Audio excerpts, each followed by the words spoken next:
Hi everyone, welcome back to my channel. Today's video I'm going to show you guys how I prepped and organized a Sri Lankan themed lunch, and here are the few ingredients that I'm showing you guys. And first of all, I'm writing everything that I am going to be making for this lunch, and then I'm also going to be writing the ingredients that I'll be needing. Some of the ingredients I already have at home and some things I need to go and buy.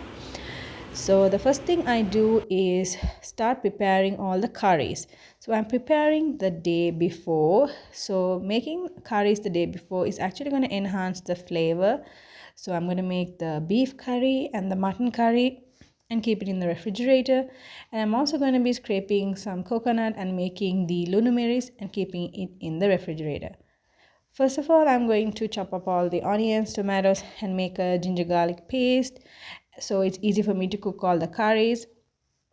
I'm very much known for my beef curry. I usually make it for weddings and give it to people.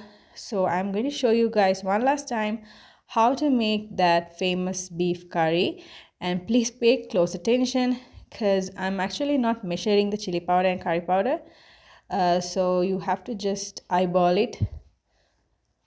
So my mother-in-law is helping me to scrape the coconuts. I'm going to freeze this, so I'll be needing the next day to make pol roti and some whole sambal. That is the ginger garlic paste that I made. And now let's get started on making the beef curry. A generous amount of oil, and I'm adding around 2 large onions sliced. I'm going to cook this until it's lightly golden.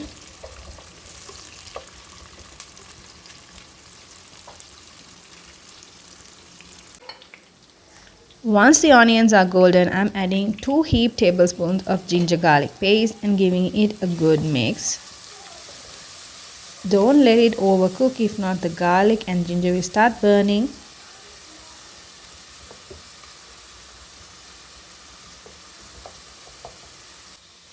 Next, I'm adding 2 large tomatoes chopped up into rough size pieces and giving it a good mix.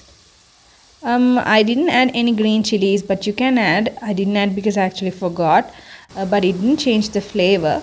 I'm adding a little bit of curry leaves for the smell. Next, I'm adding the 1.5 kilos of beef. I actually cut the beef into chunky sized pieces.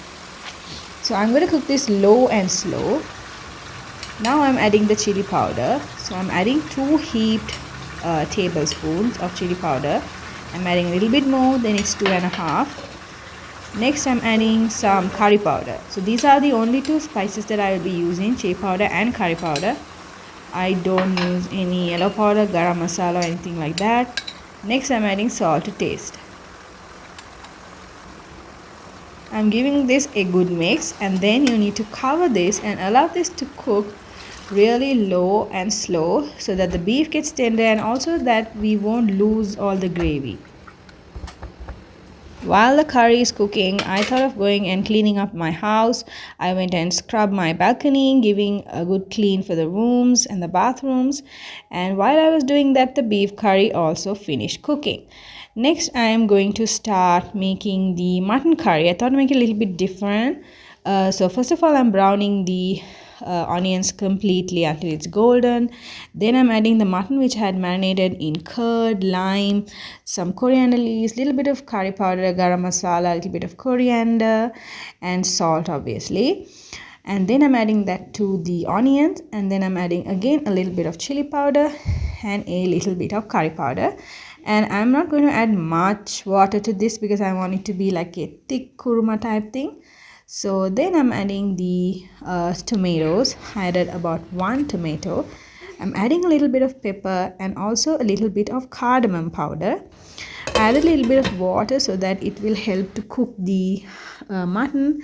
And look at that, the mutton has cooked really well and it has become a thick sauce. Now I'm going to place both the curries in the refrigerator till tomorrow, and meanwhile I went ahead and washed all the dishes needed for tomorrow.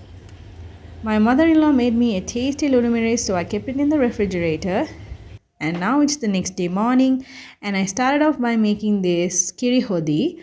with some milk, and I added a little bit of prawns, some curry leaves, yellow powder, just the basic Kiri Hodi ingredients. Then I'm defrosting the coconut to make the pol roti and stuff.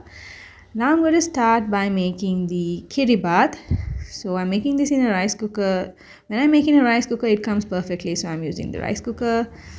And once that is cooked, I need to add the milk. That's it.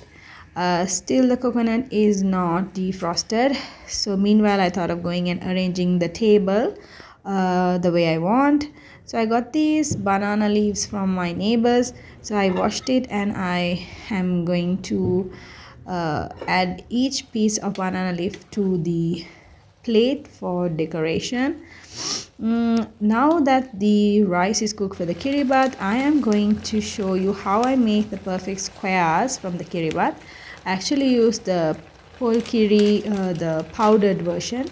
It helps to stiffen up the kiribat. Then you are able to cut the kiribat into desired sizes or even shape them with a mold. So I had this container lying around, so I thought of adding the kiribat inside and flipping it over. I saw this hack on TikTok, a girl showed it and I badly wanted to try it. And you need to press it firmly. If the spoon is getting too dry, you need to wet it with some water. Nicely pat it and then flip it, and look at that. Wow. Okay, I forgot to get some flour. I ran to the nearest food city and got some flour to make the pol roti. And I'm frantically starting to make the pol roti. It's actually only 8 o'clock. Everyone said they're arriving at 11:30. This was the final thing that I needed to make, and then I made some pol sambal, and then I started to arrange the table. That's the pol roti. I kept some sugar to eat with the kiribat, some bananas, some lumiris, and there is the pol sambal that I made. And then I ordered some string hoppers, and then I had some talaguli, Sri Lankans if you're there, you know, and then that's Kiri Hodi, some beef curry and mutton curry. For dessert, we had curd and pani, and for drinks, we had tambili and ginger beer. So thank you guys for watching. I'll see you guys in another video.